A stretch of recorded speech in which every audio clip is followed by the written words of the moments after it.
وَكَذَلِكَ يَجْتَبِيكَ رَبُّكَ وَيُعَلِّمُكَ مِن تَأْوِيلِ الْأَحَادِيثِ الحمد للہ وحدہ والصلاة والسلام علی من لا نبی بعدہ وعلی آلہ واصحابہ الذین اوفوا عہدہ اما بعد فاعوذ باللہ من الشیطان الرجیم بسم اللہ الرحمن الرحیم وَيُعَلِّمُكَ مِن تَأْوِيلِ الْأَحَادِيثِ أن أبا هريرة رضي الله تعالى عنه قال سمعت رسول الله صلى الله عليه وسلم يقول لم يبق من النبوة إلا المبشرات قالوا وما المبشرات قال الرؤيا الصالحة صدق الله العظيم وبلغنا رسوله النبي الكريم وصدق رسوله النبي الكريم نحن ولا ذلك لمن الشاهدين والشاكرين والحمد لله رب العالمين رب اشرح لي صدري ويسر لي امري واحلل عقدة من لساني يفقهوا قولي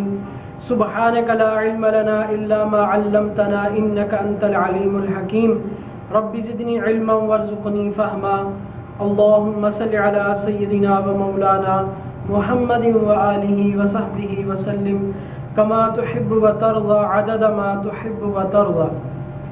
انتہائی واجب الاحترام گرامی قدر سامعین، میری آج کی مجلس کا عنوان اور آج کے بیان کا جو عنوان اور موضوع ہے وہ یہ ہے کہ بعض احباب نے مجھے اس طرف توجہ دلوائی کہ انٹرنیٹ پر ایک شخص ہے انجینئر علی مرزا کے نام سے، اس کے کچھ کلپ ہیں، کچھ ویڈیوز ہیں جس میں وہ اکابر علماء اہل سنت پر اعتراض کرتا ہے، تو آپ ان کلپس کو سنیں اور ان اعتراضات کے جوابات دیں۔ تو اس میں نے اس کے کچھ کلپ سنے، وہ کلپ انشاءاللہ العزیز آپ حضرات کی بھی نظر کریں گے، جس سے آپ کو بخوبی اندازہ ہوگا کہ اس شخص کے سینے کے اندر کس قدر نفرت علماء کی ہے۔ اہل علم کی نفرت اس شخص کے اندر کوٹ کوٹ کر بھری ہوئی ہے اور اس کی زبان اس نفرت کا اظہار کرتی ہے، یہاں تک کہ ایسے معاذ اللہ الفاظ علماء کے بارے میں استعمال کرتا ہے کہ اگر اس کے بارے میں استعمال کیے جائیں تو یہ شاید ویسے ہی شرم سے ڈوب کر مر جائے، لیکن کیونکہ میرے نہیں خیال میں کہ اس کے اندر کوئی شرم کا ذرہ بھی ہے، تو بہرحال چند ایک مثالیں میں آپ کو انشاءاللہ دوں گا علماء کے بارے میں۔ جس طرح کہتا ہے اپنی ایک ویڈیو میں کہ شیاطین انسانوں میں بھی ہوتے ہیں اور جنات میں بھی ہوتے ہیں، تو کہتا ہے جس نے انسانوں میں شیاطین دیکھنے ہوں وہ علماء کو دیکھ لے کہ یہ انسانوں میں شیاطین ہے، استغفر اللہ معاذ اللہ۔ اور اکابر علماء کے بارے میں، علماء اہل سنت، علماء دیوبند کے بارے میں ایک کلپ میں کہتا ہے کہ ان کو قبروں سے نکالو اور قبروں سے نکال کر ان کو لٹکا دو۔ اور اسی طرح بریلوی علماء کے بارے میں اور علماء اہل حدیث کے بارے میں بھی اس کی زبان کافی گندی ہے۔ تو یاد رکھیں جو علماء کے بارے میں جو زبانیں جو بھونکتی ہیں تو ان کے دل کے اندر کبھی خیر نہیں ہو سکتی۔ بہت ساری احادیث، قرآن پاک کی آیات علم کے بارے میں، علماء کے بارے میں موجود ہیں۔ قرآن پاک میں اللہ جل شانہ ارشاد فرما رہے ہیں انما یخشی اللہ من عبادہ العلماء، کہ علماء اللہ سے ڈرنے والے ہیں۔ بہرحال بہت ساری احادیث، آیات، وہ ایک الگ موضوع ہے انشاءاللہ العزیز۔ لیکن آج جو میں نے اس کی ایک بات جو اس نے کی تھی اپنے ویڈیو میں، وہ انشاءاللہ ہم آپ کو دکھاتے ہیں پہلے، پھر اس کا جواب دیں گے۔ اس میں اس نے ایک واقعہ خواب کا ذکر کیا ہے کہ حضرت مولانا اشرف علی تھانوی رحمۃ اللہ علیہ کہ ان کے مرید نے خواب دیکھی کہ ام المومنین سیدہ طیبہ طاہرہ حضرت عائشہ رضی اللہ تعالی عنہا حضرت تھانوی رحمہ اللہ کے گھر تشریف لائی ہیں۔ تو مرید نے آ کر عرض کیا کہ حضرت یہ میں نے خواب دیکھی ہے۔ تو حضرت تھانوی رحمہ اللہ نے اس کی تعبیر یہ بیان فرمائی کہ اس کی تعبیر یہ ہوگی کہ میرا دوسرا نکاح ہوگا اور جس سے نکاح ہوگا وہ کم سن لڑکی ہوگی۔ تو یہ اس کی تعبیر فرمائی۔ پھر اس پہ اس نے کوئی خاص اعتراض تو نہیں کیا کہ قرآن کی آیت یا حدیث کے حوالے سے کوئی اعتراض کیا ہو، بس خواب نقل کی، استغفر اللہ معاذ اللہ۔ دیکھیں جی ام المومنین خواب میں آئی ہیں اور اس کی تعبیر یہ کی، تو یہ کوئی اعتراض نہیں۔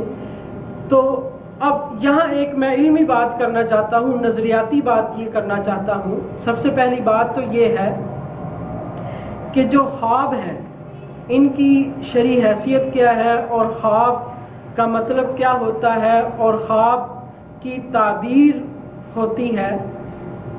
یاد رکھیں کہ خواب جو ہوتا ہے یہ انبیاء علیہ السلام کو بھی خواب آئے، اور پھر صلحۂ امت کو بھی خواب آتے ہیں، اور خواب کی ایک تعبیر ہوتی ہے۔ اصل بات یہ ہے کیونکہ خواب تو بندے کے اختیار میں نہیں ہوتا، خواب تو اللہ تعالیٰ کی طرف سے دکھلائے جاتے ہیں، بندہ اپنے اختیار سے خواب نہیں دیکھتا۔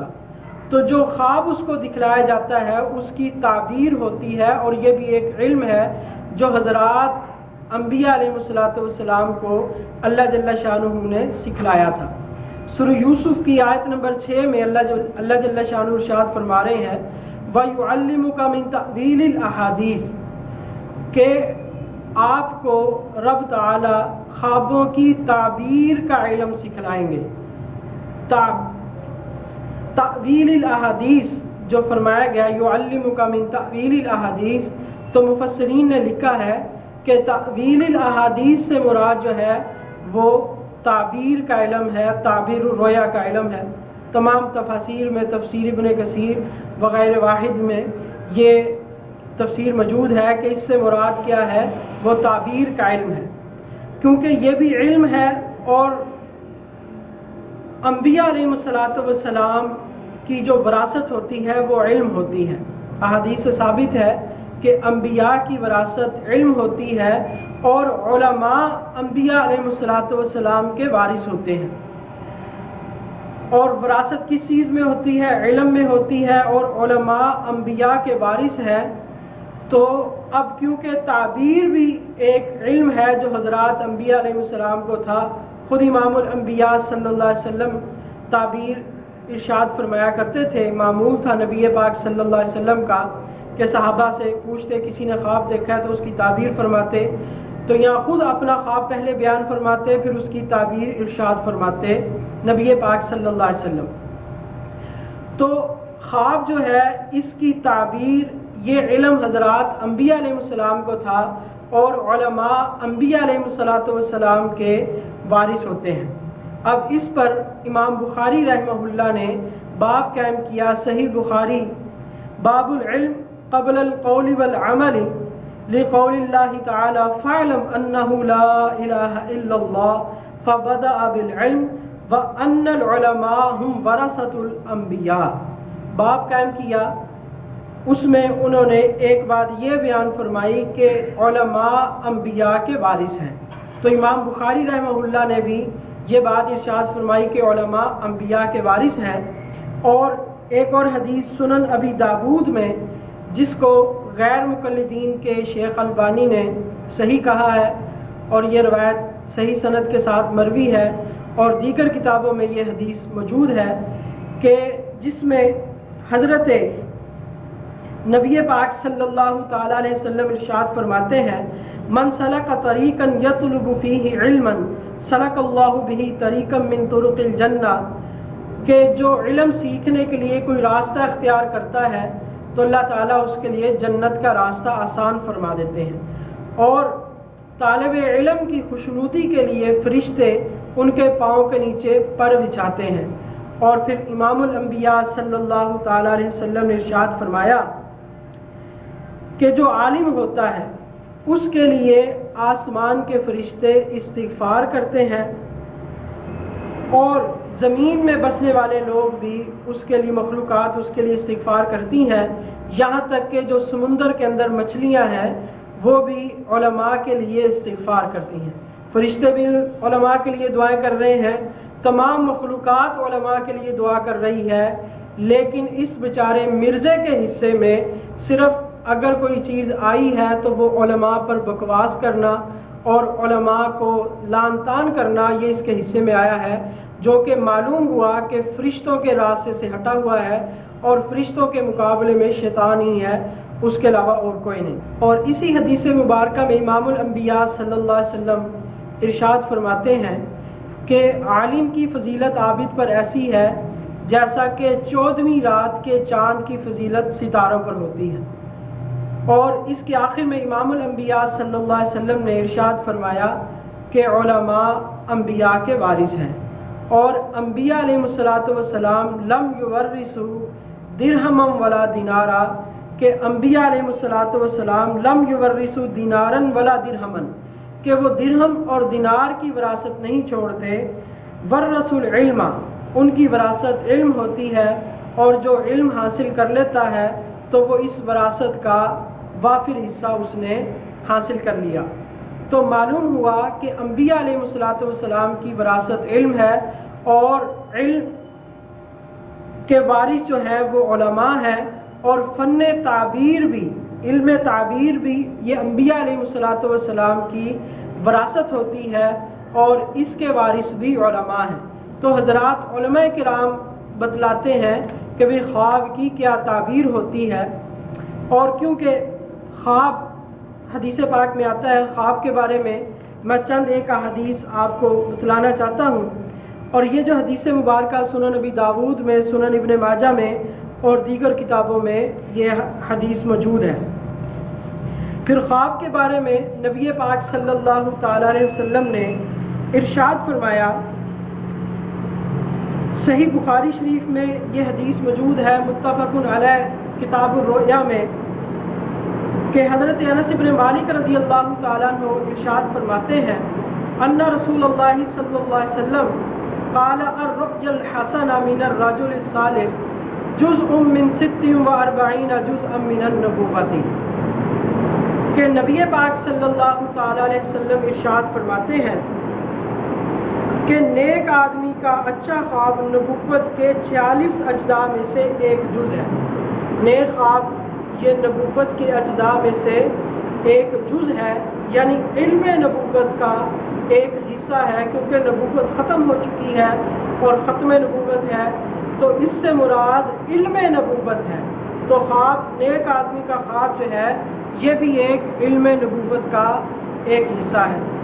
اب یہاں معلوم ہوا کہ خواب آنا، نیک آدمی کو خواب آنا، یہ نبوت کا، علم نبوت کا حصہ ہے، اور علم نبوت کے وارث علماء ہیں۔ تو علماء اس کا مطلب بیان فرمائیں گے کہ خواب کا مطلب کیا ہے اور اس کی تعبیر کیا ہے۔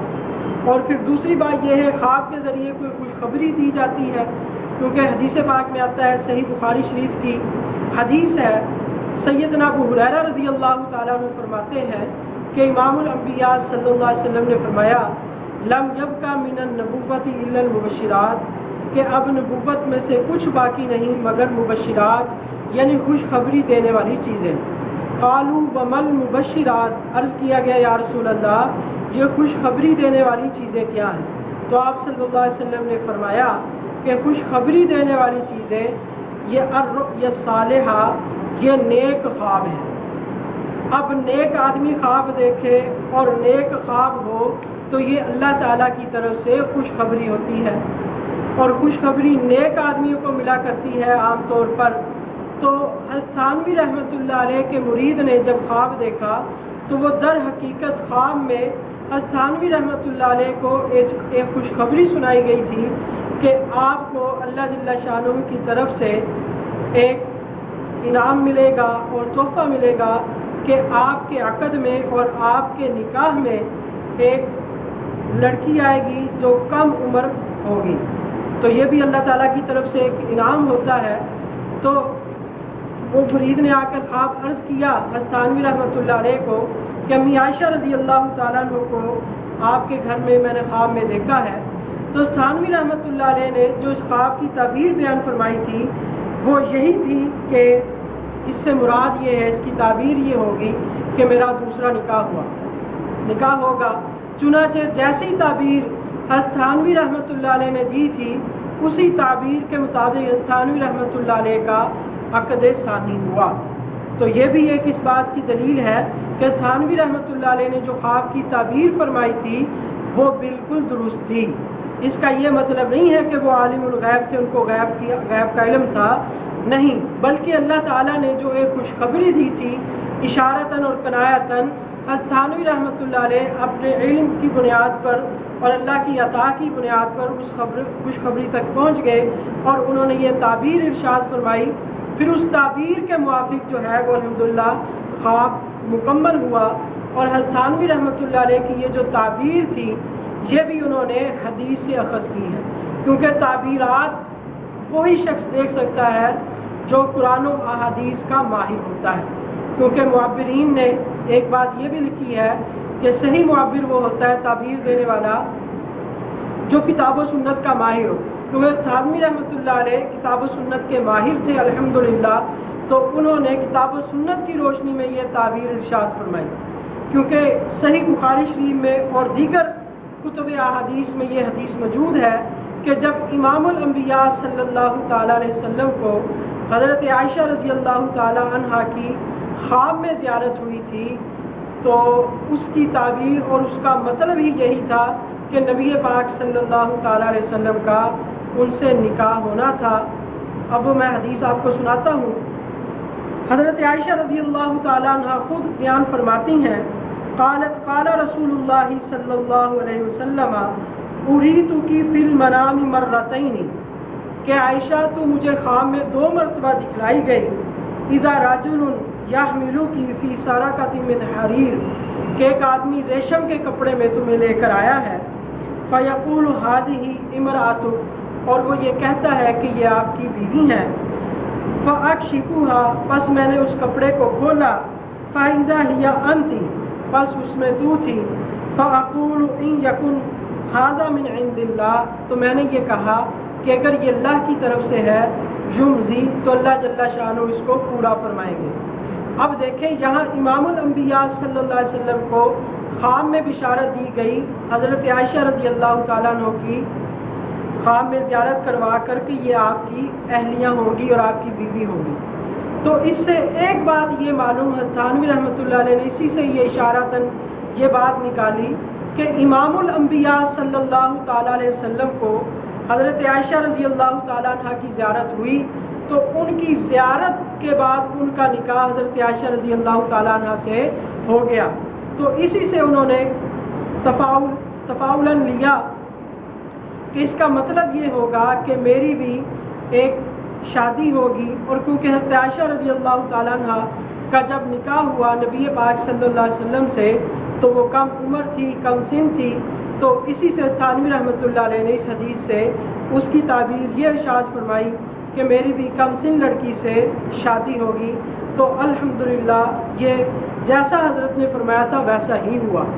تو اب دیکھیں یہ میں نے ایک اصولی طور پر جواب دے دیا ہے کہ خواب ہوتا ہے اور خواب کی تعبیر ہوتی ہے، اور یہ جو تعبیر ہے یہ علم نبوت ہے اور خواب بھی نبوت کا حصہ ہے، اور جو علم نبوت ہے اس کے وارث علماء ہے. اور کیونکہ یہ بھی تعبیر بھی یہ ایک علم نبوت ہے لہٰذا تعبیر کا علم جو ہے وہ علماء ہی جانتے ہیں. کوئی انجینئر ہو بیچارہ اس کو کیا پتا کہ تعبیر کا علم کیا ہے، تو اس کا تو کام صرف باطل کا اعلی کار بن کر، جس طرح یہود و نصارہ یہ علماء کے خلاف پروپیگنڈا کرتے ہیں، یا یہود و نصارہ کا جو اعلی کار میڈیا ہے وہ علماء کے خلاف دن رات بکواس کرتا ہے. تو یہ اصل میں یہ لوگ باطل کے اعلی کار ہیں جو دین کا نام لے کر اور دین کا حلیہ بنا کر لوگوں کو علماء سے دور کرتے ہیں، علماء کی نفرت لوگوں کے دلوں میں بٹھاتے ہیں. جبکہ قرآن یہ کہہ رہا ہے کہ مسئلہ درپیش ہو تو علماء سے پوچھو. اب اس کی دعوت یہ ہے مرزے کی کہ آپ نے علماء کے پاس نہیں جانا بلکہ انجینئر کے پاس آنا. بلکہ اپنی ویڈیو میں کہتا تھا بھئی علماء کی روٹیاں بند ہو رہی ہیں کہ ان کو پتہ ہے انجینئر بھی اس فیلڈ میں آ گئے ہیں. تو بھئی انجینئر جب علم کی فیلڈ میں آئے گا تو نیم حکیم جو ہے وہ خطرہ جان ہوتا ہے اور نیم اللہ خطرہ ماں. تو یہ اس کی مثال بھی یہی ہے، اور یہ انتہائی بدبودار یہ شخص ہے. یقین جانے میں ایسی بات نہیں کہتا، لیکن اس بنیاد پر کہ جو اس کی بکواسات یہ کرتا ہے، اللہ تعالیٰ ہم سب کی حفاظت فرمائے اور اللہ تعالیٰ ہم سب کو اہل علم کی قدر کرنے کی توفیق نصیب فرمائے. وما علینا الا البلاغ المبین.